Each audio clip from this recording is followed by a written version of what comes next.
अपने अंदाज में खतीब व इमाम दरगाह मस्जिद के इमाम साहब नमाज के ताल्लुक़ से खिताब फरमा रहे थे। बेशक क्योंकि कुरान पाक में भी इसका जिक्र कईयों मरतबा आया है कि नमाज बेहयाई और बुरी बातों से रोकती है। नमाज पढ़ने वाला आदमी के चेहरे पर नूर रहता है।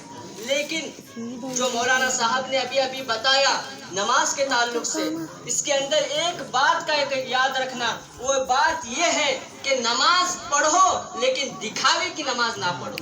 नमाज पढ़ो, क्योंकि एक मरतबा आप लोग शायद बोर हो रहे होंगे, एक जो है लतीफ़ा सुनाता चलो कि एक मरतबा जो है एक बादशाह, गांव का सब में बड़ा एक आलिम दीन मौलाना था, जो है मुत्तकी परहेज़गार बनने की जो है ढंग किया करता था, लोगों के सामने नमाज पढ़ने का जो दिखावा किया करता था।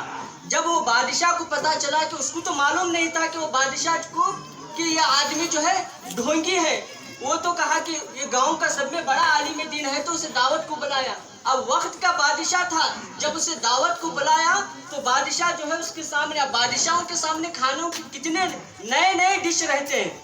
जब नए नए डिश को रखा गया तो बादशाह को मुतासिर करने के लिए जो आलिम था, वो आलिम कहता है कि नहीं नहीं, मैं तो बहुत कम खाता हूँ, इबादत गुजार आदमी हूँ, इबादत गुजार आदमी हूँ, बहुत कम खाता हूँ। तो उसमें से हर इसमें से थोड़ा थोड़ा थोड़ा लुक़मा ले लेते हैं, क्योंकि बादशाह को मुतासिर करना था।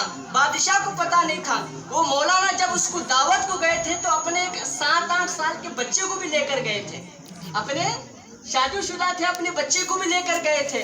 जब रात में खाना गिना खा लिए तो बादशाह ने कहा कि रात हो गई है, हमारे महल में ही आप सो जाइए, सुबह उठकर जो है अपने घर चले जाना। तो आलिम साहब कहते हैं कि हम कहाँ सोते हैं रात भर, हम तो रात भर अल्लाह की इबादत में रहते हैं। तो दरवाजा खुला रखकर रात भर बादशाह को दिखाने के लिए नमाज पढ़ते रहते, रात भर बादशाह को दिखाने के लिए आगे पीछे सजदे रुकू सब करते रहते कि बादशाह देखे कि अरे मौलाना रात भर भी सोते नहीं, नमाज ही नमाज, नमाज ही नमाज।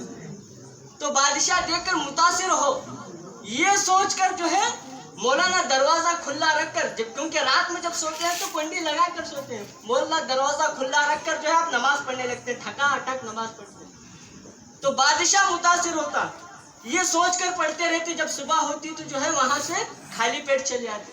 रात में भी खाना बराबर नहीं हुआ था और सुबह सुबह भी जो है जल्दी से वहां से निकल जाते हैं। जब निकल जाते हैं तो जब जैसे ही घर में जाते हैं, घर में जाने के बाद अपनी बीवी से बोलते हैं, बेगम जल्दी खाने दो मुझे, बेगम जल्दी खाने दो, मुझे भूख लगी है। तो बीवी कहती है कि अरे रात भर तुम तो बादशाह की खिदमत में थे, बादशाह के पास खाने के लिए गए थे, और क्या खाना नहीं था? नहीं। वो आलिम साहब कहते हैं कि खाना तो बहुत था, बादशाह को मुतासिर करना था, इसीलिए उसको दिखाने के लिए कम कम खाया मैंने, उसको दिखाने के लिए कम खाया था मैंने, इसीलिए आप भूख लगी है मुझे खाने दो। तो उसके साथ में जो मौलाना के साथ में जो बेटा गया था, वो बेटा आपकी बात सुनकर कहता है कि अब्बा जान, वो खाने का, रात के खाने का हिसाब तो अब चुका रहे हो, लेकिन रात की नमाजों का हिसाब कब चुकाना है?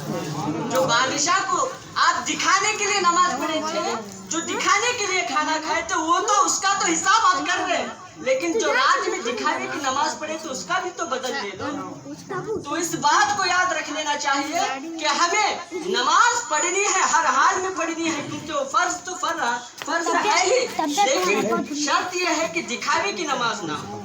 तो प्यारे इस्लामी भाइयों, वक्त भी नहीं है, लेकिन नमाज के ताल्लुक से इमाम साहब बता रहे तो मेरे जहन में एक वाक़या याद आया। इसीलिए अब मैं उसके बाद एक नात खां को, जो हमारे सब लोग इनके आवाज़ के दीवाने हैं, इनके लिए इनको बुलाने से पहले एक अशार अर्ज करना चाहूँगा कि लबों से फूल झड़ते हैं जब ये नात पढ़ते हैं, लबों से फूल झड़ते हैं जब ये नात पढ़ते हैं, जुबान की सुर्ख कैंची से हजारों दिल कतरते हैं। इशारा कलाम जनाब सदर नयूम काजी साहब से मैं गुजारिश करता हूँ कि वो आकर 2-4 अशार नातिया कलाम सुनाकर हम तमाम के दिलों को मुनव्वर फरमाएं।